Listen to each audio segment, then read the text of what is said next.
वो आवाज़ जो पुलिस से नहीं डरती थी। कभी कभी डर किसी चेहरे से नहीं आता, कभी कभी डर एक आवाज़ बनकर आता है। एक ऐसी आवाज़ जो फ़ोन के उस पार होती है, लेकिन फिर भी ऐसा लगता है जैसे वो ठीक आपके पीछे खड़ी हो। कल्पना कीजिए, रात का वक्त है, पुलिस कंट्रोल रूम में पीली रोशनी जल रही है, कागजों की सरसराहट, दीवार पर लगी घड़ी की टिक टिक और अचानक फ़ोन की घंटी। ड्यूटी पर बैठा अफसर रोज़ की तरह रिसीवर उठाता है। उसे नहीं पता कि अगले कुछ शब्द उसके पूरे करियर का सबसे डरावना अनुभव बनने वाले हैं। दूसरी तरफ से एक आदमी बोलता है, शांत, बिना घबराहट के, बिना किसी डर के। वो न चिल्लाता है, न धमकी देता है। वो सिर्फ इतना कहता है, अगर तुम सच में पुलिस हो तो आज की रात याद रखोगे। Phone cut.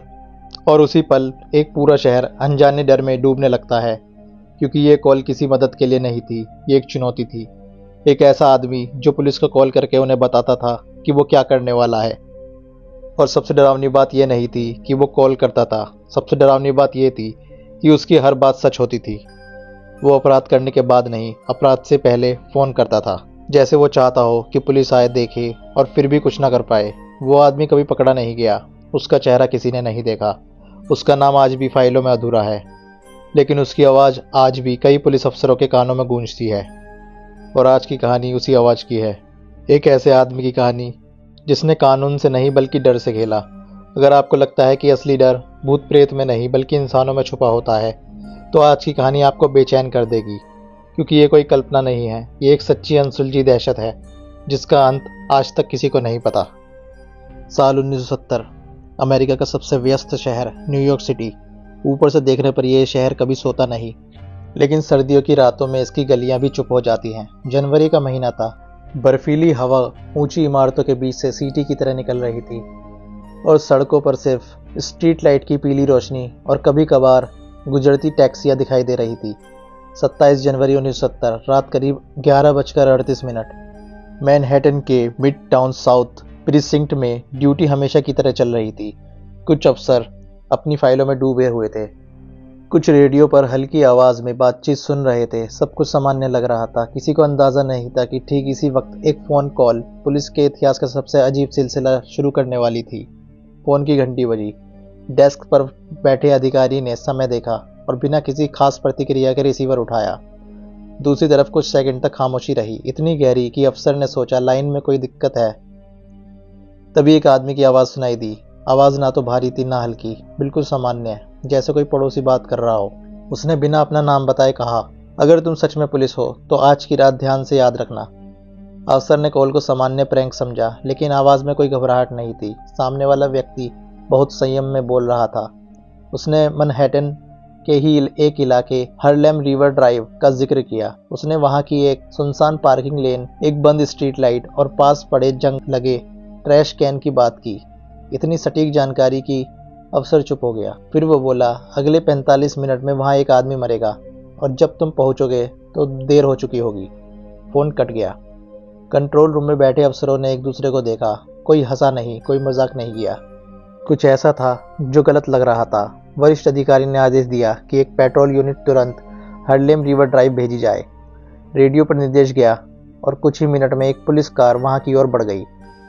रात 12:26, police car Harlem river drive पहुंची। चारों तरफ सन्नाटा था, वही बंद स्ट्रीट लाइट, वही ट्रैश कैन। शुरू में कुछ नहीं दिखा। अफसरों को लगा शायद कॉल झूठी थी। तभी सड़क से थोड़ा हटकर एक आकृति दिखाई दी। टॉर्च की रोशनी जैसे जैसे आगे बढ़ी, वो आकृति एक इंसान में बदल गई। एक आदमी जमीन पर पड़ा था, ठंड में उसका शरीर अकड़ चुका था, उसकी आंखें खुली हुई थी। कोई शोर नहीं, कोई गवाह नहीं, सिर्फ मौत। जैसे ही कंट्रोल रूम में सूचना दी गई, ठीक उसी वक्त मिड टाउन साउथ प्रीसिंक्ट में फोन फिर बजा। घड़ी में समय था 12:31। ड्यूटी अफसर ने रिसीवर उठाया। वही आवाज़, मैंने कहा था ना। आदमी बोला, अब तुम समझ गए होंगे कि मैं झूठ नहीं बोलता। उसने वो बातें बताई जो सिर्फ वही जान सकता था जो उस जगह मौजूद था। लाश किस दिशा में पड़ी है, पास में क्या गिरा हुआ है, और पुलिस ने सबसे पहले क्या देखा। अफसर की सांसें तेज हो गई। ये महज अनुमान नहीं था। फ़ोन रखने से पहले उसने धीरे से कहा, ये शहर बड़ा है, लेकिन मैं कहीं दूर नहीं हूँ। लाइन कट गई। उस रात न्यूयॉर्क पुलिस डिपार्टमेंट को एहसास हुआ कि वो किसी आम अपराधी का पीछा नहीं कर रही। ये आदमी अपराध से ज़्यादा डर फैला रहा था। वो पुलिस को कॉल करके ना सिर्फ चुनौती दे रहा था, बल्कि ये भी दिखा रहा था कि वो समय और जगह दोनों को कंट्रोल कर सकता है। और इसी के साथ शुरू हुआ एक ऐसा खेल जो आने वाले महीनों तक पूरे शहर को नींद नहीं लेने देगा। 2 फरवरी 1970 रात के 2:14 मिड टाउन साउथ प्रीसिंक्ट की खिड़कियों के बाहर बर्फ फिर से गिरने लगी थी। स्टेशन के अंदर माहौल बदला बदला सा था। अफसरों की आवाज़ें धीमी थी, हंसी मजाक लगभग ख़त्म हो चुका था। सबके दिमाग में वही एक सवाल घूम रहा था, वो आदमी जानता कैसे है। पहली हत्या को आधिकारिक तौर पर अनसोल्ड होमिसाइड दर्ज किया गया, लेकिन अंदर खाने हर कोई जानता था कि यह मामला साधारण नहीं है। कॉल रिकॉर्डिंग को बार बार सुना जाता रहा। आवाज़ को स्लो करके, तेज करके हर शब्द को पकड़ने की कोशिश की जा रही थी, लेकिन आवाज़ में ना कोई एक्सेंट था, ना कोई भावात्मक उतार चढ़ाव, बिल्कुल सपाट। तभी फ़ोन फिर बजा। इस बार सब चौंक गए। घड़ी पर नजर गई 2:14। रिसीवर उठाने से पहले कमरे में सन्नाटा छा गया। सीनियर अफसर ने सिर हिलाया और इशारा किया कि फ़ोन उठाया जाए। फ़ोन उठाया गया। उसी आदमी की आवाज़।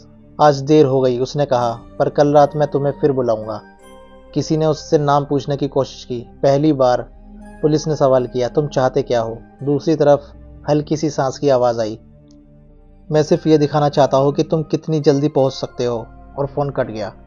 3 फरवरी 1970 ब्रुकलिन 11:52।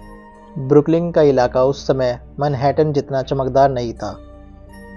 संकरी गलियाँ, पुराने अपार्टमेंट और टूटी हुई स्ट्रीट लाइट्स। रात के 11:52 पर ब्रुकलिन नॉर्थ प्रीसिंक्ट को कॉल ट्रांसफ़र हुई। इस बार आवाज़ पहले से ज़्यादा पास लग रही थी। ईस्टर्न पार्कवे, उसने कहा, बस 10 मिनट में। कोई धमकी नहीं, कोई चीख चिल्लाहट नहीं, सिर्फ सूचना। पुलिस ने इस बार गलती नहीं की। 2 पेट्रोल कारें और एक एम्बुलेंस तुरंत रवाना की गई। सायरन की आवाज़ सन्नाटे को चीरती हुई आगे बढ़ी। लेकिन जब पुलिस पहुंची तो सब कुछ पहले जैसा था। एक और लाश, वही ठंडा शरीर, वही खुली आंखें। इस बार जेब में कुछ रखा हुआ था, एक छोटा सा पेपर। उस पर सिर्फ एक लाइन लिखी थी, मैंने समय बताया था। 4 फरवरी 1970 NYPD हेडक्वार्टर्स, मॉर्निंग 9 AM। अब मामला सिर्फ एक प्रीसिंक्ट तक सीमित नहीं रहा। पूरे न्यूयॉर्क पुलिस डिपार्टमेंट में हड़कंप मच गई। क्राइम एनालिस्ट, प्रोफाइलर्स और सीनियर इन्वेस्टिगेटर्स को बुलाया गया। सवाल उठने लगे, क्या एक सीरियल किलर है? क्या वो पुलिस के अंदर की जानकारी रखता है, या फिर वो खुद कभी पुलिस का हिस्सा रह चुका है? एक अफसर ने वो बात कही जो सब सोच रहे थे लेकिन बोल नहीं रहे थे, वो हमें नहीं मार रहा, वो हमें देख रहा है। 6 फरवरी 1970 1:07। फ़ोन फिर बजा। इस बार आवाज़ में हल्की सी मुस्कान थी। वो बोला, तुम लोग हर बार देर से पहुंचते हो, लेकिन अगली बार मैं तुम्हें मौका दूंगा। ऑफिसर ने पूछा, मौका किस बात का? कुछ सेकंड खामोशी रही, फिर जवाब आया, मुझे रोकने का, और लाइन कट गई। उस रात के बाद पुलिस को समझ आ गया, ये सिर्फ अपराधों की कड़ी नहीं है, एक मानसिक खेल है। एक ऐसा आदमी जो न्यूयॉर्क को अपना बोर्ड समझ रहा था और पुलिस को मोहरे, और ये खेल अभी शुरू ही हुआ था। 7 फरवरी 1970 रात के 3:33। NYPD हेडक्वार्टर्स की लाइट्स अब भी जल रही थी। पिछले 5 दिनों से कोई ठीक से सोया नहीं था। हर फ़ोन की घंटी अब दिल की धड़कन बन चुकी थी। तभी एक जूनियर टेक्नीशियन जो दौड़ता हुआ आया, सर हमें कुछ मिला है। कमरे में मौजूद सब लोग चौंक गए। फ़ोन कॉल्स को ट्रेस करने की एक नई तकनीक इस्तेमाल की जा रही थी। अब तक हर कॉल बहुत कम समय की होती थी, लेकिन इस बार कॉल 8 सेकंड से ज़्यादा चली, और वो 8 सेकंड सब कुछ बदलने वाले थे। Call trace report 3:41। कॉल का सोर्स लोअर ईस्ट साइड दिख रहा था, एक पुरानी इमारत जहां ज़्यादातर खाली फ्लैट्स थे। सीनियर अफसर ने बिना देर किए आदेश दिया, move now. Lower east side 4:02। 4 police गाड़ियां बिना सायरन के पहुंची। सड़क लगभग सुनसान थी, हवा में नमी थी और अजीब सी बदबू, जैसे सीलन और पुराने खून की। इमारत के बाहर खड़े होकर सबने ऊपर देखा। तीसरी मंजिल की एक खिड़की से हल्की सी रोशनी आ रही थी। टीम अंदर घुसी। हर कदम के साथ दिल की धड़कन तेज होने लगी। तीसरी मंजिल, फ्लैट नंबर 3B। दरवाज़ा आधा खुला था। 4:06। अंदर कोई नहीं था, लेकिन कमरे के बीचों बीच एक टेबल रखी थी। टेबल पर एक पुराना फ़ोन, एक घड़ी और एक टेप रिकॉर्डर था। घड़ी चल रही थी, टेप रिकॉर्डर भी। एक अफसर ने प्ले बटन दबाया। अगर तुम ये सुन रहे हो तो तुम देर से आए हो। कमरे में सन्नाटा सा छा गया। आवाज़ आगे बोली, मैं तुम्हें हर बार बताता हूँ समय और जगह, लेकिन तुम हमेशा ये भूल जाते हो कि मैं पहले ही जा चुका हूँ। दीवार पर कुछ लिखा था काले मार्कर से, नेक्स्ट कॉल 9 PM। नीचे एक और लाइन, लिसन केयरफुली। 7 फरवरी 1970 इवनिंग 8:57। पूरे न्यूयॉर्क में अलर्ट जारी कर दिया गया। हर प्रीसिंक्ट तैयार था। हर फोन पर नजर रखी जा रही थी। घड़ी की सुई 9 पर पहुंची। फोन बजा। इस बार आवाज अलग थी, ज्यादा शांत, ज्यादा पास। आज कोई मरेगा नहीं, उसने कहा। पुलिस ने राहत की सांस ली। लेकिन अगला वाक्य है, आज मैं तुम्हें किसी और को खोने दूंगा। कैसे? अफसर चिल्लाया। वो हंसा, हल्की ठंडी हंसी। तुम्हारी नींद। लाइन कट गई। 11:45।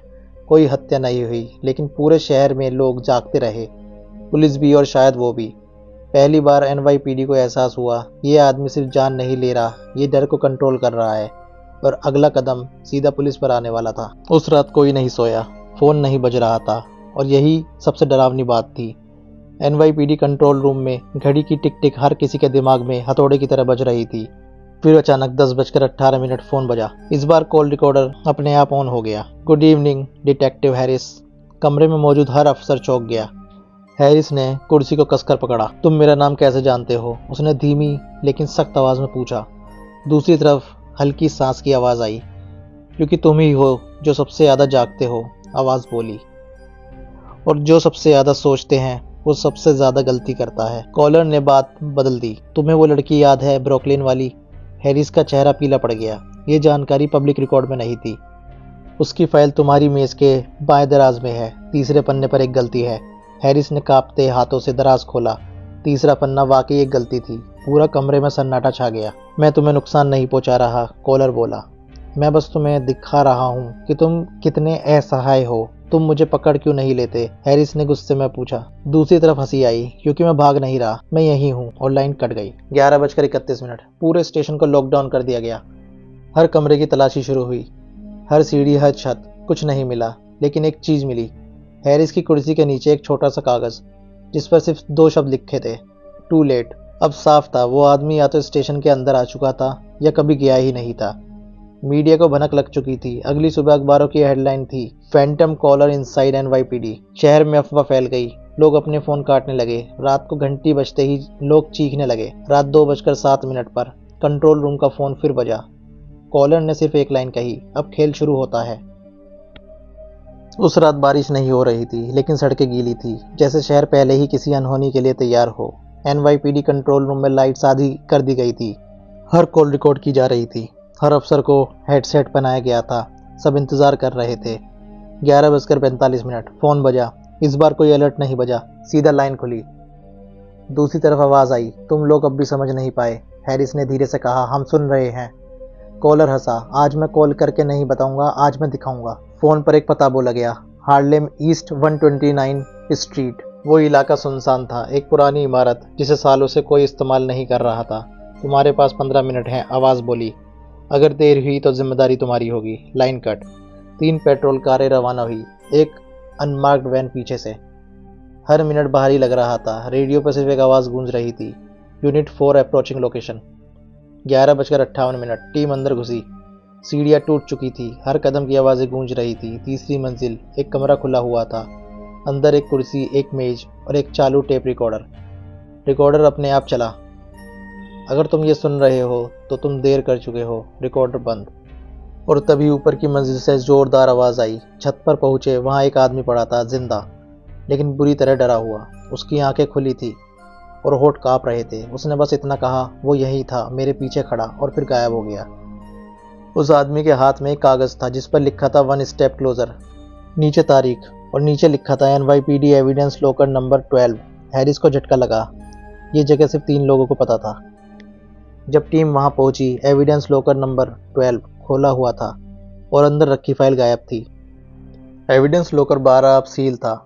पूरा एनवाईपीडी हिल चुका था। कोई ये मानने को तैयार नहीं था कि एक अनजान आवाज पुलिस सिस्टम के अंदर तक घुस चुकी थी, लेकिन सच यही था। लॉकर नंबर 12 में जो फाइल रखी थी वो थी phantom caller case master file, जिसमें कॉलर्स की टाइमिंग, आवाज़ की एनालिसिस, संभावित लोकेशन और सबसे अहम एक नाम। अब वो फाइल गायब थी। मतलब वो आदमी जानता था कि पुलिस क्या जानती है। लास्ट कॉल 14 अप्रैल 1970, 3:11। कंट्रोल रूम में आखिरी कॉल आई। इस बार आवाज़ बदली हुई नहीं थी, शांत थकी हुई और हैरानी की बात मानवीय है। अब तुम मुझे ढूंढना बंद कर सकते हो, हैरिस ने कहा। क्यों? कुछ सेकंड की चुप्पी। क्योंकि तुम मुझे कभी पकड़ ही नहीं रहे थे। मैंने किसी को नहीं मारा, मैंने बस दिखाया कि सिस्टम कितना खोखला है।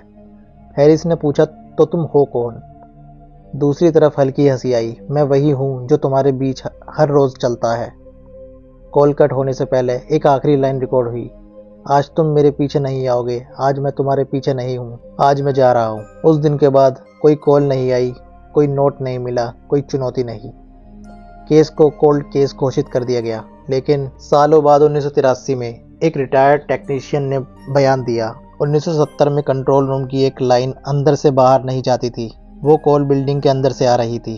डिटेक्टिव हैरिस ने रिटायरमेंट के दिन कहा, हम उसे कभी पकड़ नहीं पाए क्योंकि शायद वो कभी बाहर था ही नहीं। आज भी एनवाईपीडी के पुराने रिकॉर्ड्स में इस केस का नाम लिखा है द फैंटम कॉलर और स्टेटस है अनसोल्ड। और यहीं ये कहानी ख़त्म नहीं होती, क्योंकि जिस आदमी ने फ़ोन करके पूरी पुलिस को चुनौती दी थी वो कभी पकड़ा ही नहीं गया। ना उसका नाम मिला, ना चेहरा, ना कोई सबूत। बस बची रह गई एक आवाज़, एक ऐसी आवाज़ जो ये याद दिलाती है कि सबसे ख़तरनाक दुश्मन हमेशा बाहर नहीं होता, कभी कभी वो हमारे बीच होता है, हमारे सिस्टम में और हमारी नज़रों के सामने। आज भी अगर किसी सुनसान रात आपका फ़ोन बिना वजह बज उठे तो हो सकता है वो कॉल किसी और के लिए ना हो, शायद वो आपके लिए हो। अगर आपको ये अनसुलझी कहानी सोचने पर मजबूर कर गई हो तो वीडियो को लाइक करें और चैनल को सब्सक्राइब करें, क्योंकि अगली कहानी शायद इससे भी ज़्यादा डरावनी हो।